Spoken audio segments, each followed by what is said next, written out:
Alright, welcome back. So, you're done doing the block punishing and ducking everything, right? You know how to duck every string in the game, you know how to block punish every string in the game for every character? Alright, cool. Now we're going to talk about fuzzy guarding, right? Because like I said, sometimes they've got a mid, a high, and a low, and you're like, what the hell do I do in that situation? How do I beat that? Right? I can't. I have to guess. It's a three-way guess. It's more than a 50-50. How do I beat it? And the answer is, a lot of the times at least, you fuzzy guard. Now, fuzzy guarding is basically, you block it, and then you quickly tap down forward or down back, whatever you want to do, right? If you tap down back, you block. If you tap down forward, you low parry. Some strings don't allow you to low parry because I think low parries take 2 frames to come out, and blocking is 1 frame, so it's instant basically. So you'll always be able to block the low if a string has a low, right? But the issue is, for example, Brian, right? He's got 1, 2, 4, which is a high, 1, 2, 1, which is a mid, and you don't want to get counter hit by that 1 because he gets a juggle, right? And he's got 1, 2, 3, which is a knockdown on counter hit. So you don't want to press a button. You don't want to press a button there because if you get hit by this, I think. Let me see something. Let me just check because I don't even know my own character. All right, never mind. All right, you might get something there, but I don't think so. Anyways, so he's got 1, 2, 4, 1, 2, 1, 1, 2, 3. The strings all start the same. They all look alike when they start up, but the last hit is always different, right? He can choose. He can do 1, 2, 4, 1, 2, 1, 1, 2, 3. He can just do 1, 2. So how do you deal with this? All right, so here I've got Brian set up to do these strings. This is 1, 2, 4, 1, 2, 3, and 1, 2, 1. So 1, 2, 4, obviously, like I said in the last episode, it's a high, high, high. You duck the third hit, right? So boom, boom, boom. If I can just not mess that up. And then he gets launched, right? If you block it, it's safe. It's -3. So you can't punish that. Now, what about the low? You can low parry it. You get 41 damage. You probably get 41, actually. And that's his low if you block it. It's -12.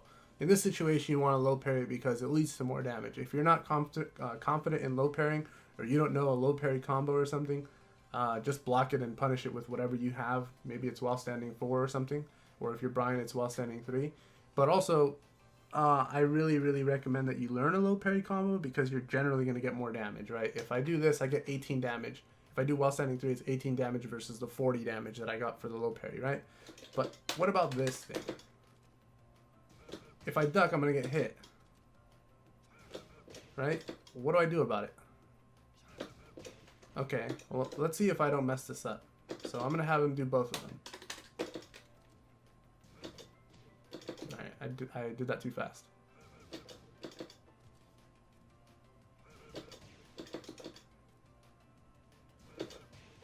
Okay, I'm doing it too fast.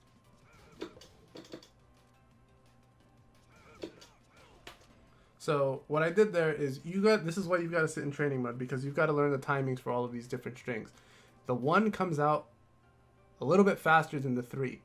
So you want to delay the down forward or the down back just a little bit because if you delay it and he does the 1, 2, 1, you'll block it. If he does 1, 2, 3, you'll low parry it. And then if he does 1, 2, 4, you duck and you don't got to worry about that at all. You just got to be ready and be, ready to launch his ass for it. So let's try this again. Okay, I got hit. Low parry.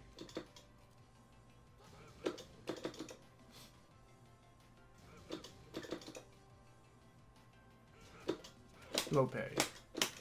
And if you look at the command list on the bottom, you'll see that I'm inputting down forward to low parry the 3, and I'm also delaying it just a little bit to block the 1. So that's how you deal with these kinds of strings, these kinds of mix-ups, quote unquote. I mean, they're mix-ups if you don't know about it, but there's a lot of the times you can just not even worry about it because you're fuzzy guarding the whole time, or fuzzy pairing, or whatever you want to call it. And you don't have to deal with any of the mix-ups, right? And then if he does, this is the low, this is the high. Okay, let me just tap down forward. Oh wait, what? Which is which? Is this the mid or is this? Okay, I think it's this way. You see, I'm just tapping it. I'm kind of holding it there because I know he's going to do that. But it doesn't matter.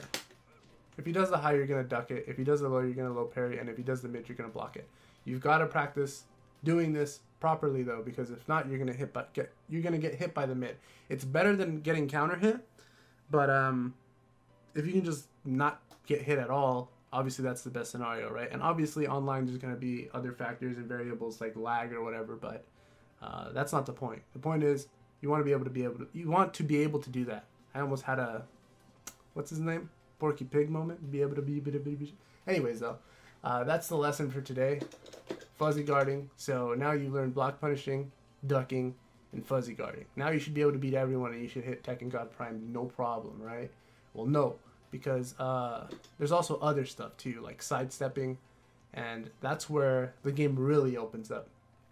Because a lot of the stuff that people complain about in this game, or a lot of the characters that people complain about in this game, or a lot of just the general ideas, like I've seen people say that Tekken is about just mashing and it's all mix-ups and there's nothing you can do about it. But yet when we watch the highest level players like JDCR or Knee or Saint play, they don't run into these situations. And the question is why now, right? You've got to actually watch them play and ask yourself, what are they doing differently than, you know, me at fighter rank, or me at grandmaster, or me at third dan, or whatever. What are they doing different than what I do and what my opponents do when we play? And the thing that they're doing differently is that they're using movement a lot of the times. A lot of players, I feel like, get stuck on thinking about lows, right? They're like, man, I don't want to get hit by the low because it's annoying to get hit by this, right? You're going to get hit by this, get hit by this, get hit by this, get hit by this. You're going to get hit by this, hit this again, then this, and then maybe you'll get hit by this. Obviously, you don't want to get hit by that, right? The snake edge is kind of a bad thing. Something like that. I don't remember what the hell the combo is because I never use this move. I think it's this. 60 damage, right? You don't want to get hit by that. And it's actually 61 because I didn't do the proper ender. But anyways, in the next video, I'm going to talk a bit about sidestepping. And I'm going to try and explain as much of it as I understand.